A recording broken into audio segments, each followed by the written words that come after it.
ಅಬ್ಬಾ ಏನು ಬಿಸಿಲು ಶಿವ, ಇದು ಅಕ್ಷರಶಃ ಕರಾವಳಿ ಜನತೆಯ ಉದ್ಗಾರ. ಪ್ರಸಕ್ತ ವರ್ಷದಲ್ಲಿ ಬೇಸಿಗೆ ಆರಂಭದಲ್ಲೇ ಬಿಸಿಲ ಅಬ್ಬರ ಶುರುವಾಗಿದೆ. ದಿನೇ ದಿನೇ ಬಿಸಿಲಿನ ಪ್ರಖರತೆ ಹೆಚ್ಚಾಗುತ್ತಿರುವುದರಿಂದ ಬಿಸಿಲಿನ ತಾಪಮಾನಕ್ಕೆ ಹೊನ್ನಾವರದ ಜನತೆ ಹೈರಾಣಾಗಿ ಹೋಗಿದ್ದಾರೆ. ಕರ್ನಾಟಕದಲ್ಲಿ ಅತಿ ವೇಗವಾಗಿ ತಾಪಮಾನ ಏರಿಕೆಯಾಗುತ್ತಿದೆ. ಮಾರ್ಚ್ 12ರಂದು ರಾಜ್ಯದ ವಿವಿಧ ಜಿಲ್ಲೆಗಳಲ್ಲಿ ಮಳೆಯಾಗಿದೆ. ಆದರೂ ಸಹ ರಾಯಚೂರು, ಮಂಗಳೂರು ನಂತರ ಬುಧವಾರ ಉತ್ತರ ಕನ್ನಡ ಜಿಲ್ಲೆಯ ಕಾರವಾರ ತಾಲೂಕಿನ ಸಾವಂತವಾಡದಲ್ಲಿ 42.9 ಡಿಗ್ರಿ ಸೆಲ್ಸಿಯಸ್ ರಾಜ್ಯದಲ್ಲೇ ಅತಿ ಹೆಚ್ಚು ತಾಪಮಾನ ದಾಖಲಾಗಿತ್ತು. ಕಳೆದ 10 ವರ್ಷಗಳಲ್ಲಿ ಉತ್ತರ ಕನ್ನಡ ಜಿಲ್ಲೆಯಲ್ಲಿ ಇಷ್ಟೊಂದು ಪ್ರಮಾಣದಲ್ಲಿ ತಾಪಮಾನ ಏರಿಕೆ ಆಗಿರಲಿಲ್ಲ. ದಿನೇ ದಿನೇ ಹೆಚ್ಚುತ್ತಿರುವ ಬಿಸಿಲಿನ ತಾಪಕ್ಕೆ ಕರಾವಳಿ ಜನತೆ ಅಕ್ಷರಶಃ ಕಂಗಾಲಾಗಿದ್ದಾರೆ. ಮೇ 2ನೇ ಅಥವಾ 3ನೇ ವಾರದ ಅವಧಿಯಲ್ಲಿ 37 ಡಿಗ್ರಿ ಸೆಲ್ಸಿಯಸ್ ಆಸುಪಾಸಿನಲ್ಲಿ ತಾಪಮಾನ ಇರುತ್ತಿತ್ತು. ಇದೇ ವೇಳೆಗೆ ಮಳೆ ಸುರಿದು ತಂಪೆರೆಯುತ್ತಿತ್ತು. ಆದರೆ ಈ ಬಾರಿ ಉತ್ತರ ಕರ್ನಾಟಕದ ಕಲಬುರಗಿ, ಬೀದರ್, ರಾಯಚೂರು ಜಿಲ್ಲೆಗಿಂತಲೂ ಹೆಚ್ಚಿನ ತಾಪಮಾನ ಉತ್ತರ ಕನ್ನಡ ಜಿಲ್ಲೆಯಲ್ಲಿ ಕಂಡುಬಂದಿದ್ದು ಇಲ್ಲಿಯ ಜನರನ್ನು ಕಂಗೆಡಿಸಿದೆ, ಆತಂಕಕ್ಕೂ ಕಾರಣವಾಗಿದೆ. ತಾಪಮಾನ ಹೆಚ್ಚಾಗುತ್ತಿರುವುದರಿಂದ ಹೊನ್ನಾವರದ ಜನರು ಮನೆಯಿಂದ ಹೊರಬರಲು ಹೆದರುವ ಸ್ಥಿತಿ ನಿರ್ಮಾಣವಾಗಿದೆ. ಕಳೆದ ತಿಂಗಳು ಫೆಬ್ರವರಿ ಮಾಸಾಂತ್ಯದಲ್ಲಿ ಹೆಚ್ಚು ತಾಪಮಾನ ಹಾಗೂ ಬಿಸಿಗಾಳಿಯ ಸಮಸ್ಯೆ ಎದುರಿಸಿದ್ದ ಇಲ್ಲಿಯ ಜನ ಈಗಿನ ಬಿಸಿಲು ಕಂಡು ದಿಗಿಲುಗೊಂಡಿದ್ದಾರೆ.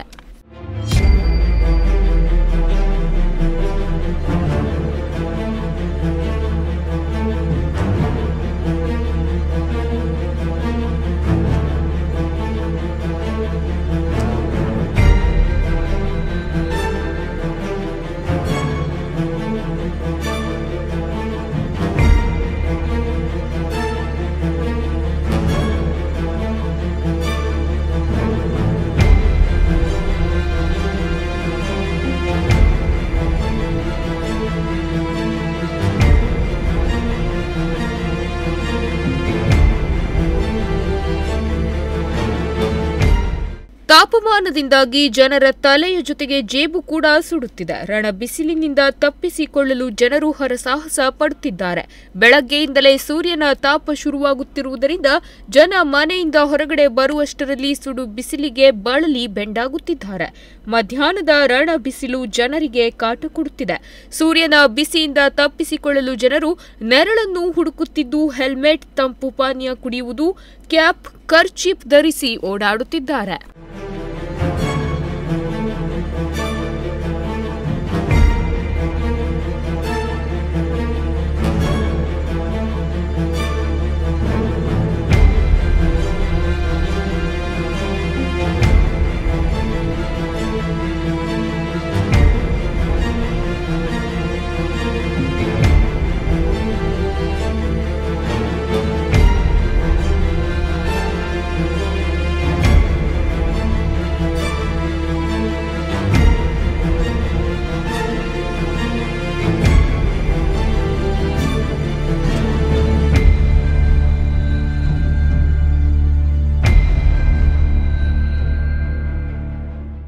ಈ ಬಗ್ಗೆ ಖ್ಯಾತ ಹೃದ್ರೋಗ ತಜ್ಞರಾದ ಡಾ ಪ್ರಕಾಶ್ ನಾಯ್ಕ್ ನುಡಿಸಿರಿಯೊಂದಿಗೆ ಮಾತನಾಡಿ, ದಿನೇ ದಿನೇ ಬಿಸಿಲಿನ ತಾಪಮಾನ ಹೆಚ್ಚಾಗುತ್ತಿದ್ದು ಜನರು ಕೂಡ ತಮ್ಮ ಆರೋಗ್ಯದ ಬಗ್ಗೆ ಕಾಳಜಿ ವಹಿಸಬೇಕು. ನೀರು ಹಾಗೂ ನೀರಿನ ಪದಾರ್ಥಗಳನ್ನು ಹೆಚ್ಚಾಗಿ ಸೇವನೆ ಮಾಡಬೇಕು. ಬಿಪಿ ರೋಗಿಗಳು ಹಾಗೂ ಚಿಕ್ಕ ಮಕ್ಕಳು ಹೆಚ್ಚಿನ ಮುನ್ನೆಚ್ಚರಿಕೆ ಕ್ರಮ ಕೈಗೊಳ್ಳಬೇಕು.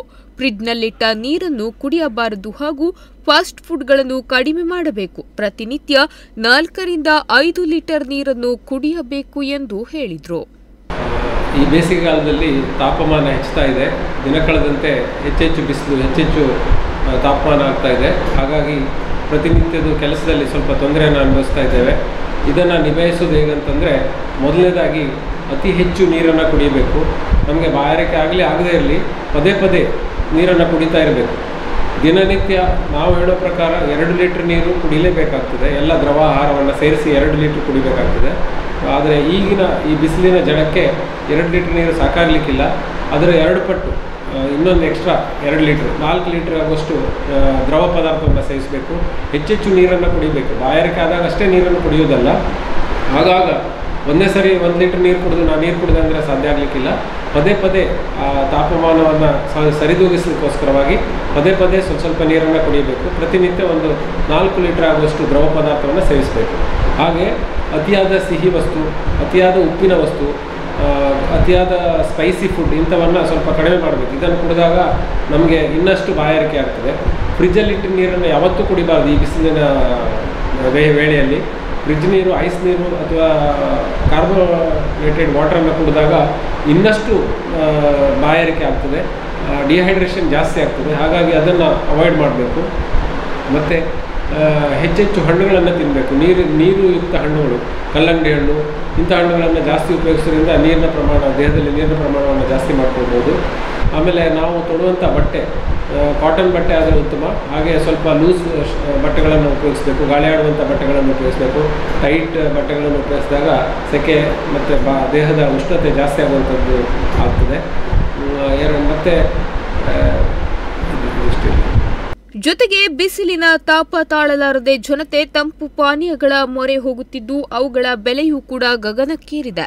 ಕಲ್ಲಂಗಡಿ ಕೆಜಿಗೆ 40 ರೂಪಾಯಿ ಆದರೆ ಎಳನೀರು 50 ರೂಪಾಯಿಗೆ ಏರಿದೆ. ಇದರಿಂದ ಜನರಿಗೆ ಬಿಸಿಲಿಗೆ ಮೈ ಸುಟ್ಟುಕೊಳ್ಳುವುದರ ಜೊತೆಗೆ ಕಿಸೆಯನ್ನು ಸುಟ್ಟುಕೊಳ್ಳುವ ಸ್ಥಿತಿ ಎದುರಾಗಿದೆ. ವೀರೇಶ್ ಜೊತೆಗೆ ವಿಶ್ವ, ನುಡಿಸಿರಿ ನ್ಯೂಸ್, ಹೊನ್ನಾವರ.